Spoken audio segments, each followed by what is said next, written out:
Hi, everyone. Welcome back to another episode of our Raising the Brand series here at Private Equity Marketeer, where we delve into the stories and strategies behind leading brand builders and capital raisers in private markets. I'm Matt Curtolo, longtime LP, GP advisor, and advisory council member here at Private Equity Marketeer. So I'm excited about all of these episodes, but today's a special one for me. Our guest is Nick Moran, who is the founder and general partner of New Stack Ventures in Chicago. Nick began his career as a developer before moving into M&A and product management at Danaher, where he helped build one of the company's most successful products. After all that success, he founded the aforementioned New Stack Ventures, a fund focused on backing founders who sit outside of the traditional Silicon Valley mold. As part of this, he launched The Full Ratchet, which in 2014 was the first venture capital podcast and remains one of the most downloaded podcasts within our industry, and was a critical education tool for yours truly as I was learning the business. So it's a real pleasure to talk to a guy who spends a lot of time on the other side of the mic. So we're looking forward to discussing Nick's journey across operating, investing in media, and his perspective on brand and differentiation in venture. So welcome, Nick. Thank you, Matt. It's such a pleasure to be here. I appreciate you inviting me. Absolutely. Well, I mentioned your backstory, not exactly the traditional route into venture. So as you think about where you sit today, maybe just what experiences along the way shaped kind of your personal conviction in the kind of investor and firm that you wanted to build? And with that, you can give us a little bit more about the origin story of New Stack too. I mean, is any path traditional, Matt, at this point? I mean, there's so many firms and everyone comes at this kind of from a different angle today, as you know. I mean, you've coached me, you've been a great advisor over time, and I know that you work with tons of different firms. So I don't know that there is a traditional path, which is a great thing, right? For an industry that was chronically accessible just to the elites, for it to be a bit more meritocratic, for folks that have something interesting to say, a unique lens on investing, for them to be able to access the category is kind of a foreign concept as of a decade ago. So I think we're in a great place. You know, the experiences along the way that helped me are, you know, probably all the failures, probably all the constraints, the limitations. I hate to use a cliche, but constraints do lead to creativity. Sure. And coming at this industry, being based in Chicago, you know, investing in businesses that are not classic central casting teams, you know, in the Valley, forced us to get creative and do some unique things. And it's really built all the value for the firm. So I actually think the hardships have kind of made us what we are today. That's a great answer, Nick. I think everyone experiences those in a different way, right? So your journey is, I always tell folks, your strategy is rarely unique. And in most cases, somebody else is doing some variant of that. But what is unique is the path that you followed to get there and those experiences that, you know, that can move you in one direction or the other, but it sort of takes you to a place where I think you framed it well as a segue to the next question of, you know, that level of creativity. So when you launched the podcast, The Full Ratchet in 2014, it was the first podcast in venture. I'm curious what the motivation around launching it originally was. I think in particular when podcasting was not really a thing yet. Yeah.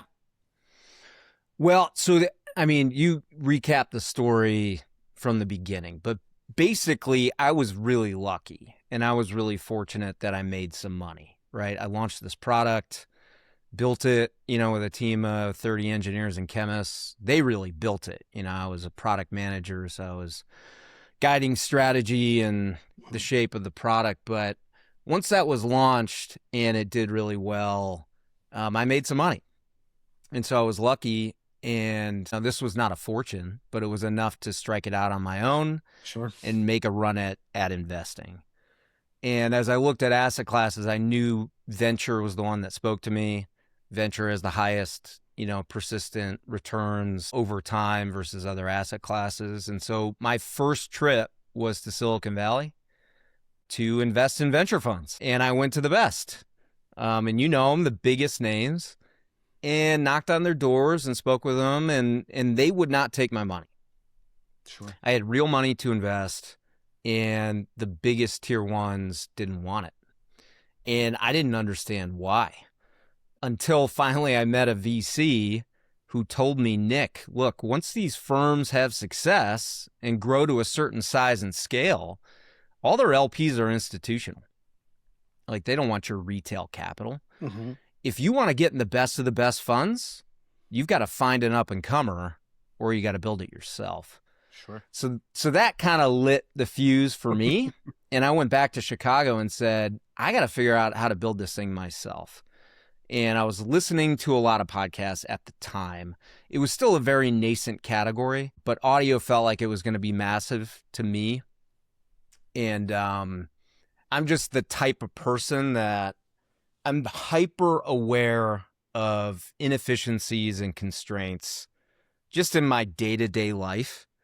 You know, and an example with podcasts is, I don't know if you remember this, but in the early days, you would have to like download the podcast on iTunes. Mm-hmm. You'd have to plug in like either an iPod or, you know, if you had an iPhone, you would have to move the podcast over to the iPhone.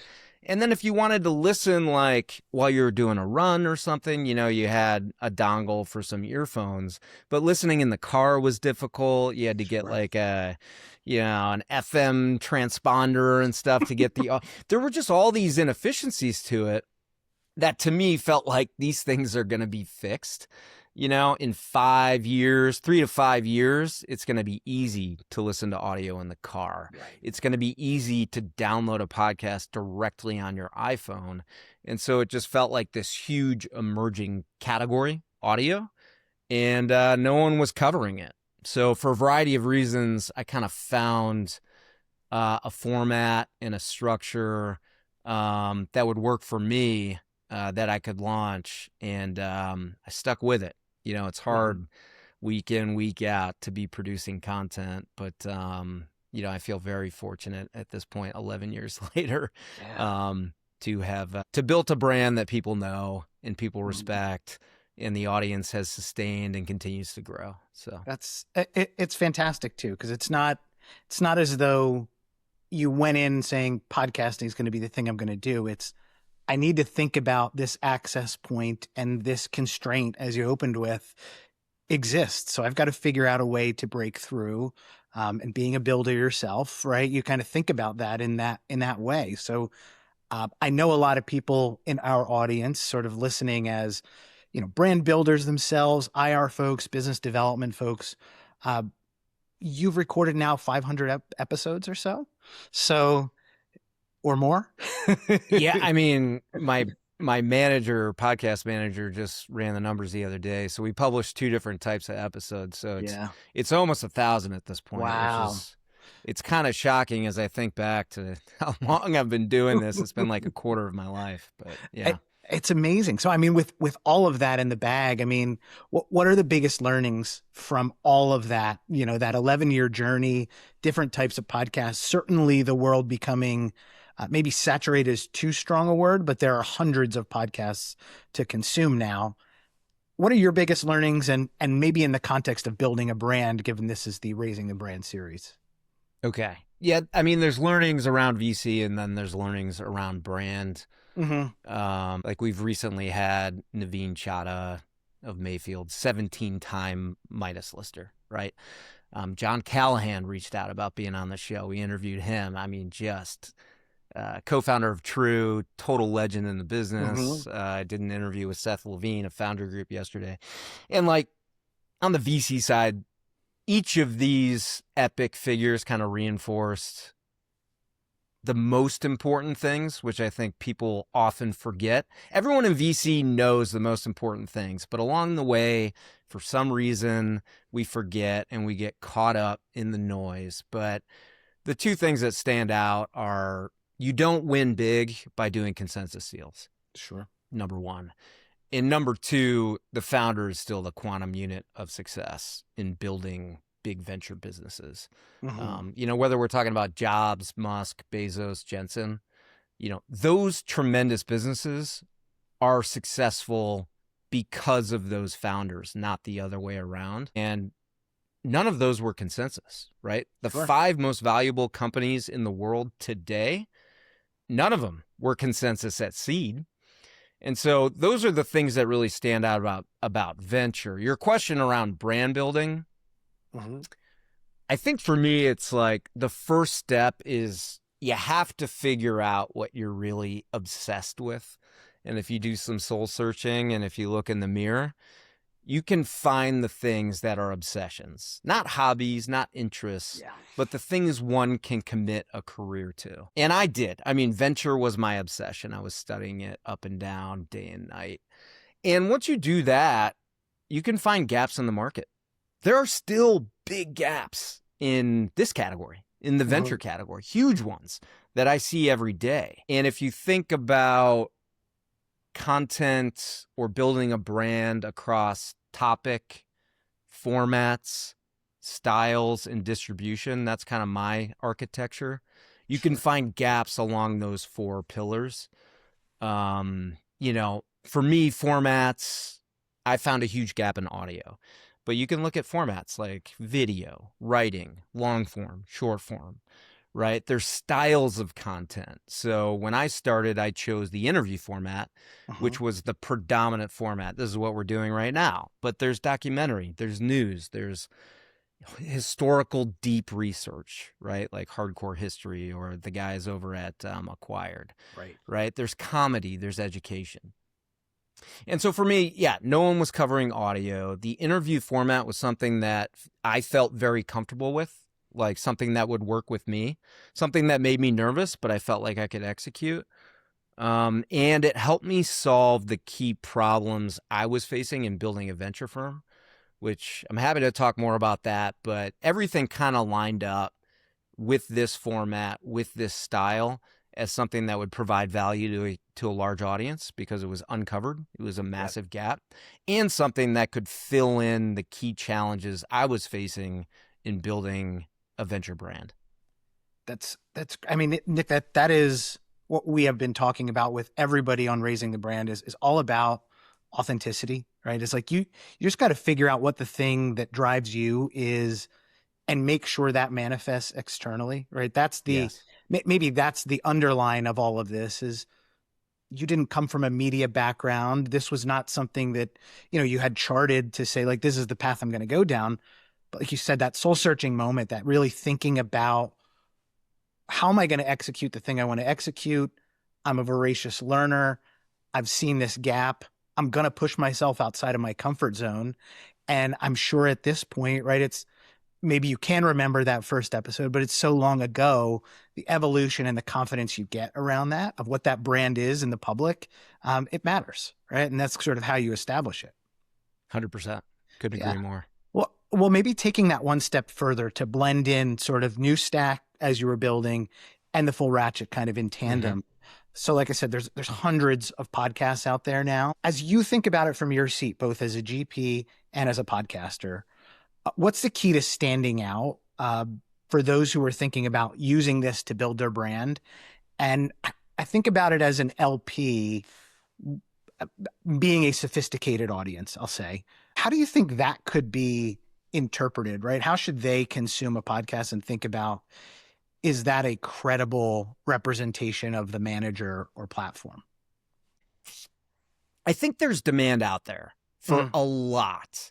I think a lot of people aren't hyper aware of what they're looking for. Sure. But when it's created, if you fill a gap, right? Like we talked about topics, we talked about formats, we talked about styles, and we talked about distribution. Like across any of those 4, pick your category, whether it's venture, private equity, roofing, I don't know, like whatever it is you do, there's going to be huge gaps in the market. And those gaps will be filled, right? If you look out to different types of content out there, you can see all these form factors present in different contexts for different topics. And so there is an audience and there is demand for anything. Now, is it a sizable audience? Sure. Is it one that makes sense? That's something you have to think about and run some numbers against. You don't want to be so niche that you're just appealing to a group of 5 people out there.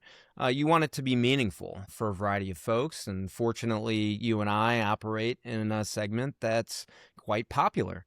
Whether you're a practicing VC or a service provider in the ecosystem, or you're just a public market investor, what is happening with early stage technology, artificial intelligence, quantum, crypto, etc., is really important to sort of the intellectual exercise of investing. I think it's about studying the gaps, finding the area that you can fill. And, if you look at these different types of formats and styles out there, you can find things that other people have done. I'm not afraid of stealing ideas. Like, I'm stealing ideas every day, but I do it from other industries. Sure. I look at things completely unrelated to venture capital, and I will co-opt that idea and use it, for TFR or for other types of content that we're producing at NewStack.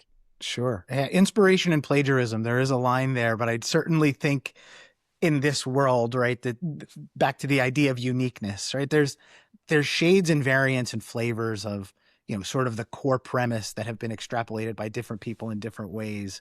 I think again, goes back to how you really define goals and how you want to get there.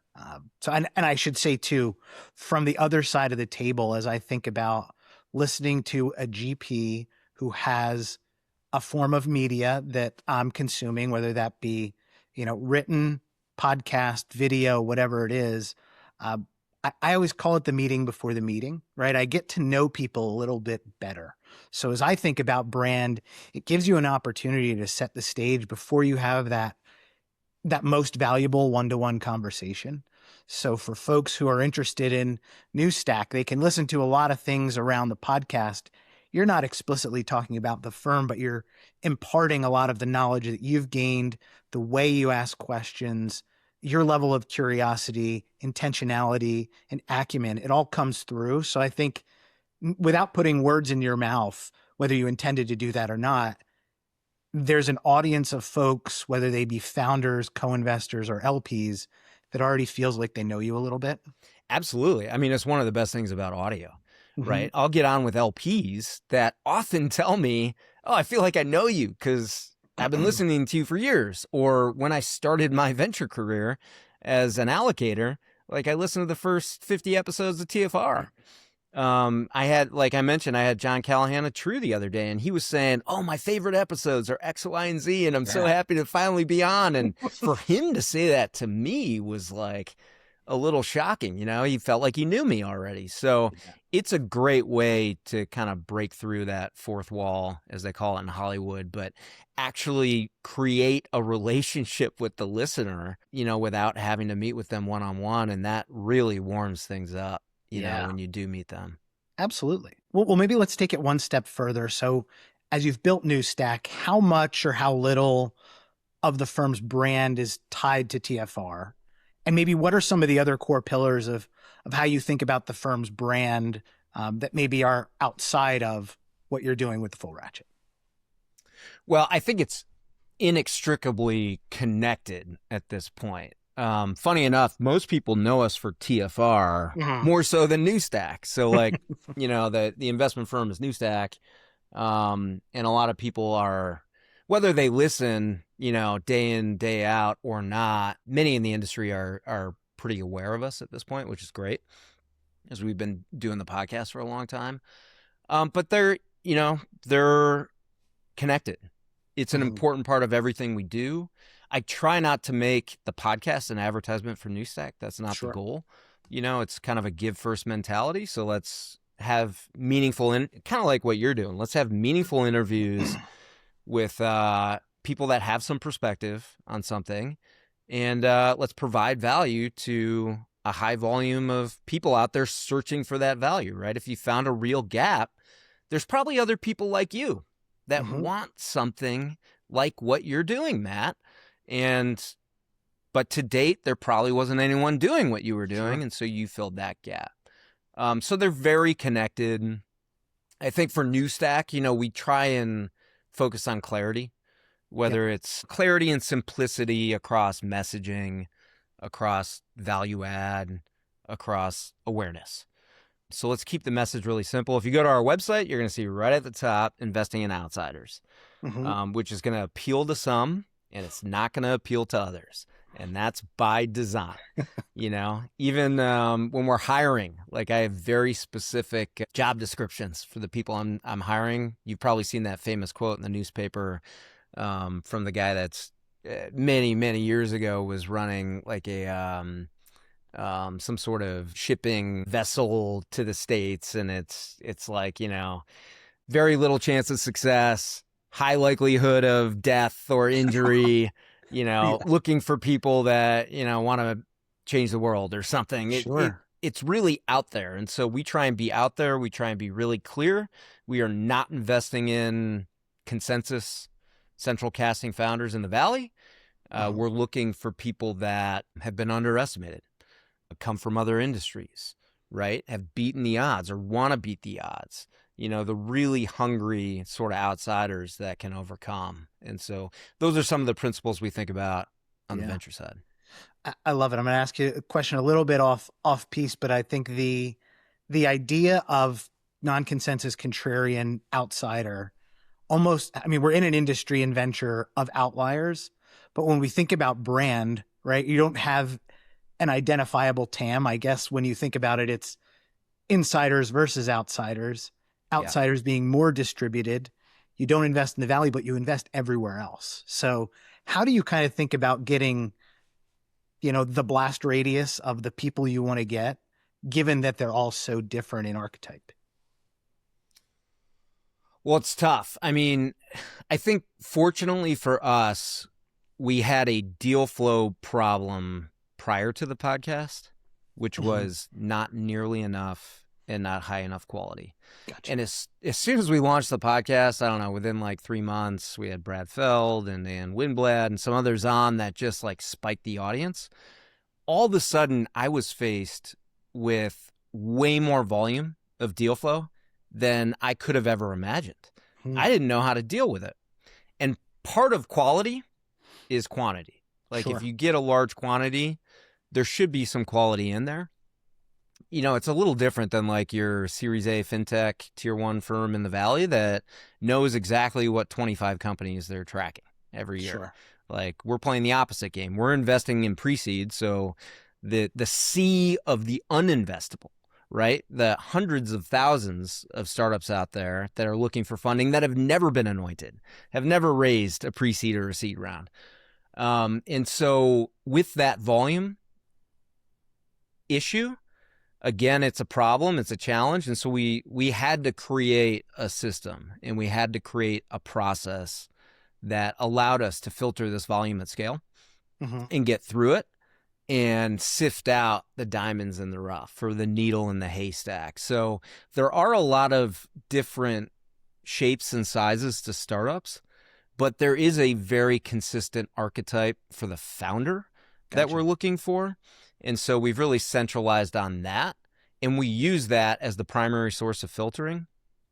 Obviously, we don't want to invest in lifestyle businesses. We're not investing in services businesses. So they have to be SaaS or AI-driven SaaS or interesting deep tech businesses that have a chance to go venture scale. But beyond that, the common thread between our portfolio is the founder, and we have a whole archetype and system around selecting for that. Yes. Well, as I've been able to see from the inside out, I mean, I think there's one thing about creating a brand that then creates a ton of pull and fills the top of the funnel, but without a system to be able to know what you're looking for, process all of that. So I guess maybe going back to your Danaher days and kind of thinking about systems orientation, everything you've built at New Stack is not just about the brand at the top level, but being very systematic and organized and rigorous about everything you do.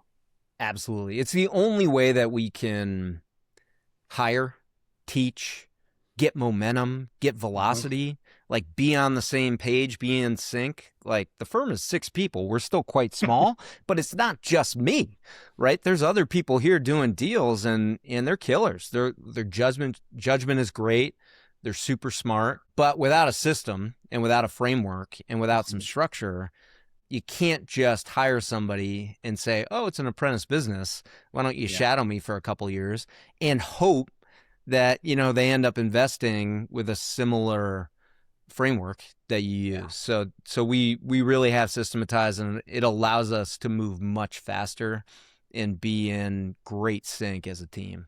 Yeah. In short, the brand, the systems allow the brand to amplify as loud as it can and handle anything that comes through there. So I think That's that right. is something we talk about too, is how do you get your voice out there? How do you get well known, and what do people associate with your brand and who you are?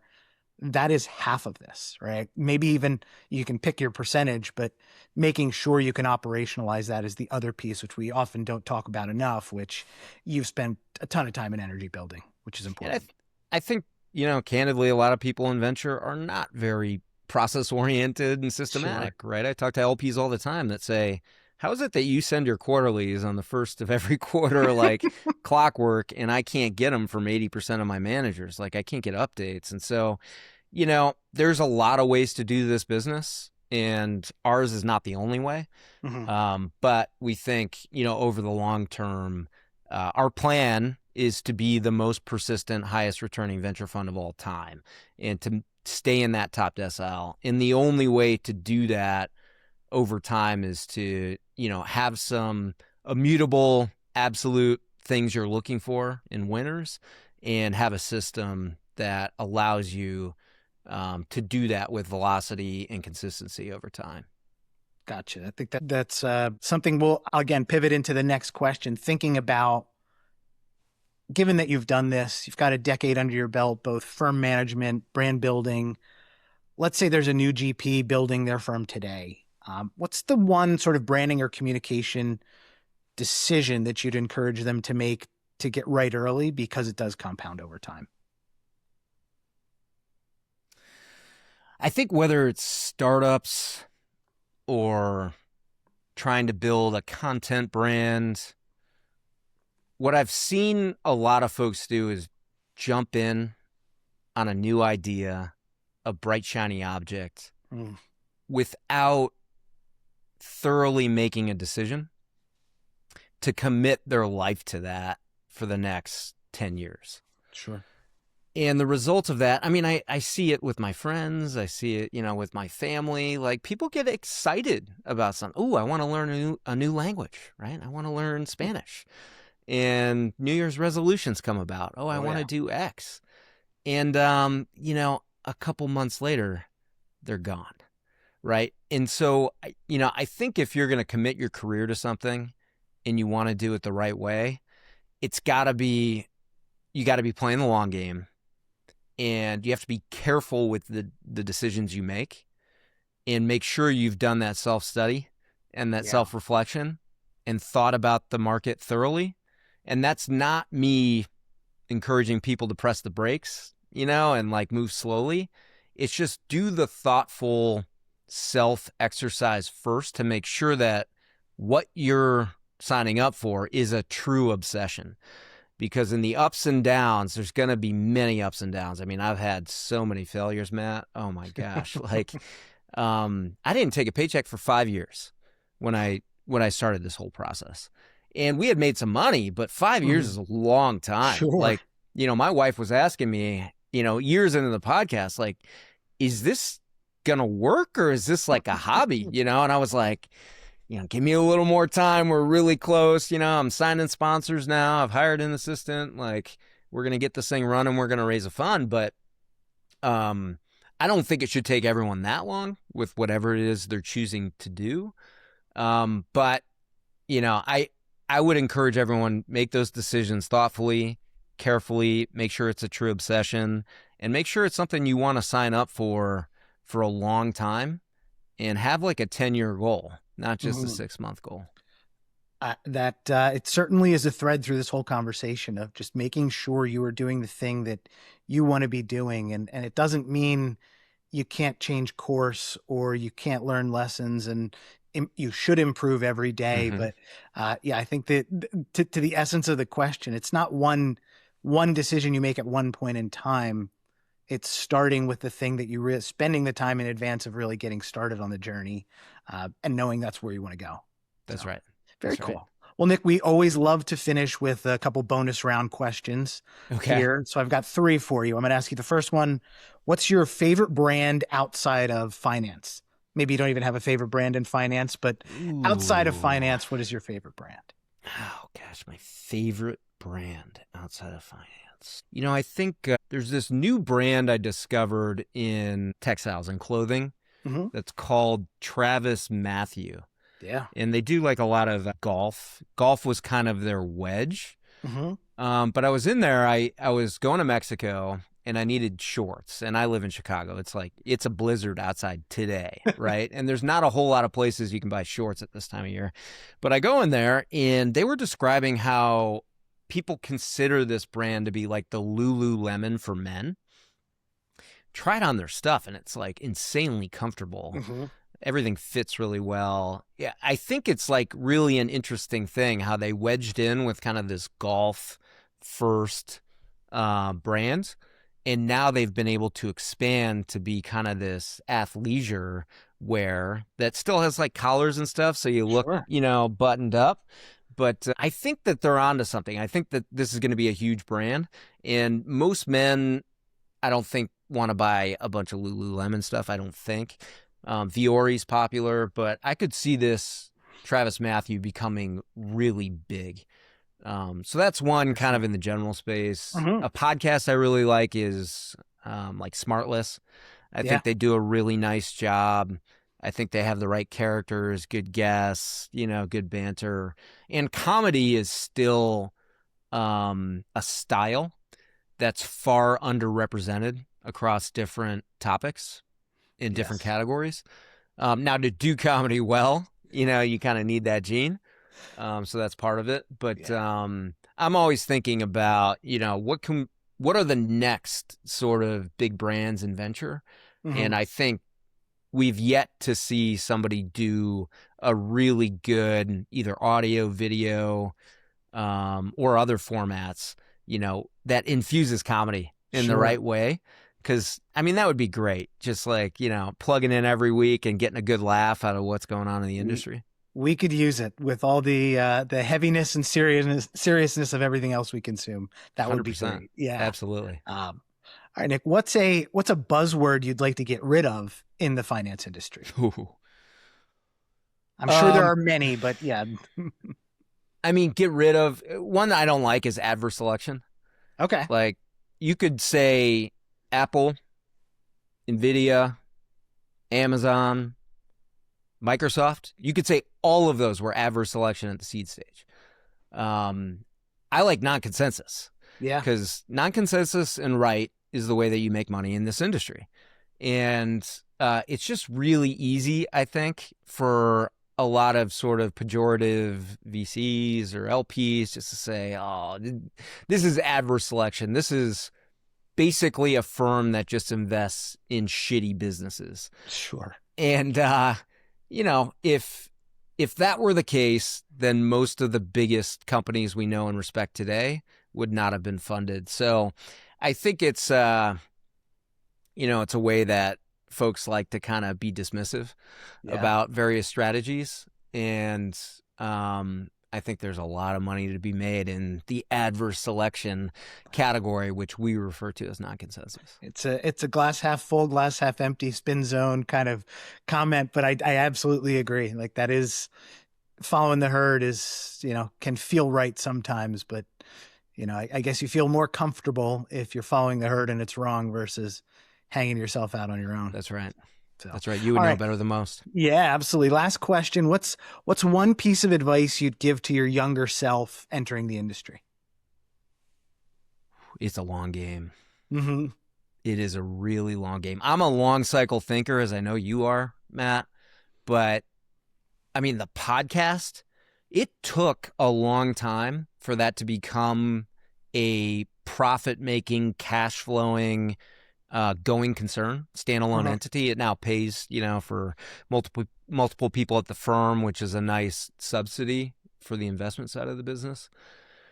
But not just that, it's also the investments. I mean, I've been investing myself since 14, I think, 15, and they take a long time.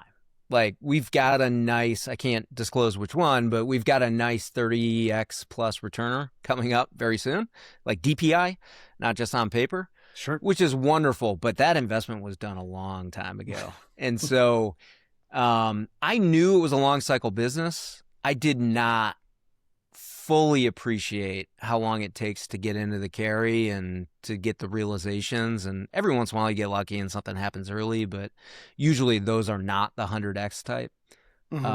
So for anyone getting in this business, like, if you're a long cycle thinker, extend that out a little longer, because it takes a long time, and there's just a lot of bumps in the road. Like, even the best ones, there's going to be really hard times. And so you need really resilient people. You need to lock arms and, help each other and support each other. And if you do that, they come.